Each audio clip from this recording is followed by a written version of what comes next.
Hey guys, what is up? It is Cameron from Cars and Today, and right now I'm actually headed back to the Beamer. I had to go drop the trailer off and get some lunch, but yeah, I'm gonna do a rundown of everything there is to fix on the car. I'm gonna give you guys a thorough walk around. I know yesterday I kind of just looked at the engine a little bit and then showed you guys the exterior, but I'm gonna give you guys a full rundown inside and outside the car. If you guys haven't seen yesterday's video, be sure to check it out. I'm gonna leave a link in the description and a card right in this area. Without further ado, guys, I hope you enjoyed today's video. Okay guys, so this is my 2000 BMW M Series 3. It has a 52 TU swap in it and obviously 5-speed automatic. This is a beautiful, beautiful car. Can't believe it's mine, but before we get it to drive, we gotta fix the deficiencies it currently has. So the leather in these seats is actually very well maintained, not cracked whatsoever. We got a little stereo system in here. It's pre-wired for a sub and an amp. It's pretty clean. These A-pillars are exposed because the previous owner actually did a suede roof swap into the vehicle from whatever felt it came from factory. As you guys can see, there are still the C pillars missing from there and the B pillars from here, but the car came with a lot of stuff in the trunk, so I'll go through that at a later time and see what we got. But the interior is super clean. I have no complaints whatsoever. Previous owner did install 8 new speakers around the vehicle, so there is that. Opening up this trunk,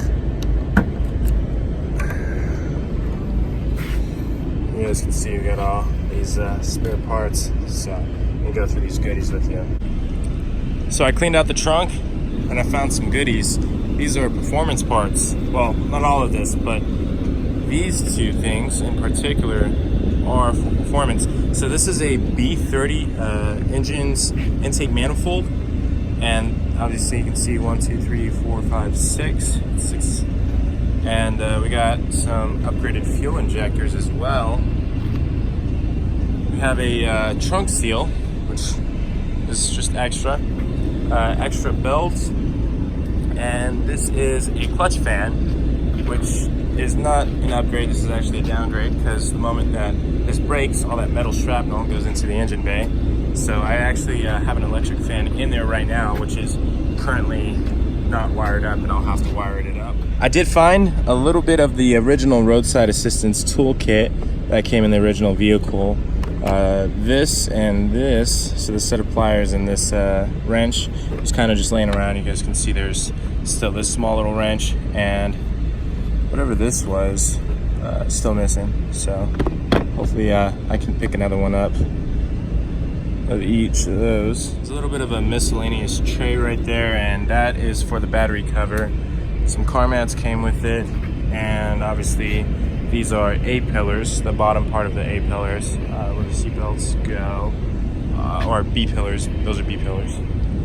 I got my jumper cables from my room, and there's a lot of miscellaneous stuff that I haven't sorted through in this box, which I'll get to at a later time. You guys can see it has memory seats, forward, backwards, up, down, back, forth, left, right, you name it, 3 settings for whichever driver. We have a little bit of this carbon fiber vinyl. This is vinyl. It wasn't actually carbon fiber back in the day, but that's the vinyl look, and it still looks very good. Those are HID headlights with the ballast.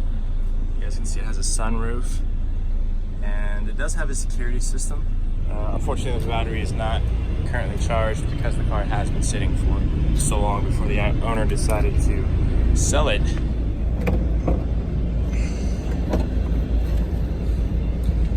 This is the B52 TU inline 6 engine. That catch can is for a CCV delete. I mean, it looks really good in here. I have no complaints whatsoever. So the fuel rail is leaking. It actually just sits right behind this little area right here. That's where the inlet and feed, or the return and feed lines are. Literally like right back there. They are quick release ones, so hopefully once I take this off, I'll be able to identify and find where the fuel leak is coming from.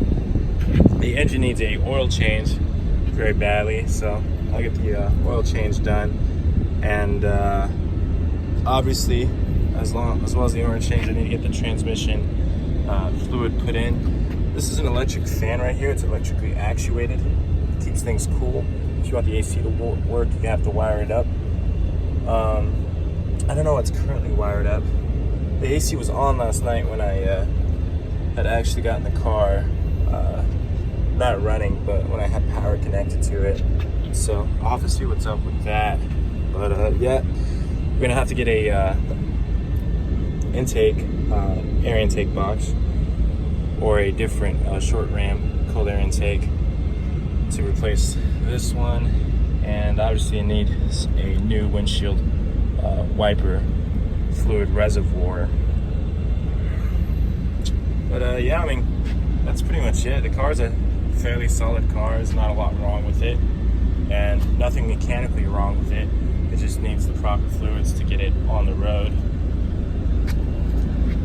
I do need a hood prop, so if anybody knows where I can find a hood prop or how to get this hood propped up, just definitely let me know. That'd be great.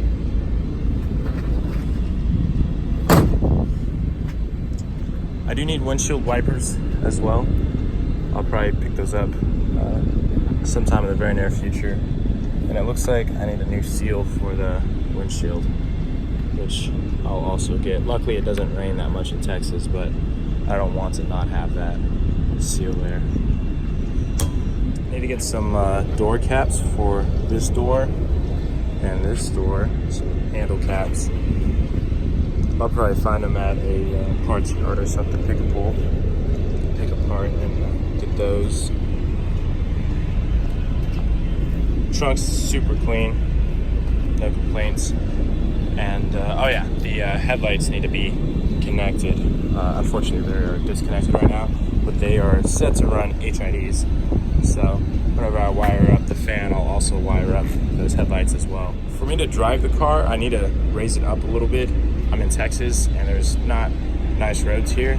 Like, there are a lot of nice roads, but the roads aren't the best here. So I will need to raise the car just a little bit, or think about everywhere that I'm going constantly, which is gonna be a pain in the ass. So I'll actually end up just doing the lather of the two and raising it up a few inches. Other than that, there's not really that much to talk about as far as the car is concerned and getting it up and operational. I don't like these tail lights, so I will be swapping those out in the near future. As you can see, this portion of the tail light is actually cracked, so I'll be fixing that. And I'll also be repairing this portion of it as well.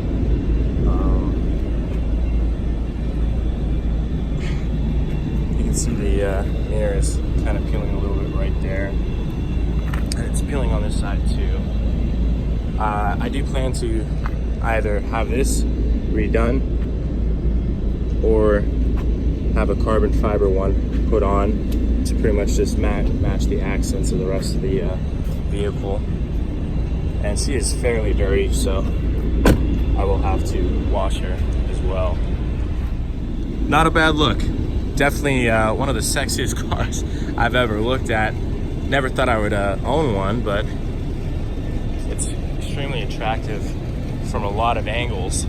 Super aggressive looking. Kind of looks like I have a hatchback if you look at it from this angle right here. But yeah, super pretty car. So that was a quick rundown of everything wrong with my 2000 BMW M Series 3. Once we get those fluids in and once we get that fan hooked up, the car should start right on up, and obviously we got to fix that fuel link. But yeah, once we do all that stuff, I have nothing but confidence that the car will run and drive. I never told you guys how much I bought the car for. I actually spent $1,600 on the car, so not bad whatsoever. I'm gonna tally up at the end of the build how much the car costs in total, so once it's running and whatnot. it'll be nice. But yeah, if you guys are new viewers out there, be sure to subscribe, smash that like button, comment down below what you guys want to see done to the car as far as performance mods go. I hope you have a good day / night wherever you find yourselves, and I'll see you guys in the next video. Peace.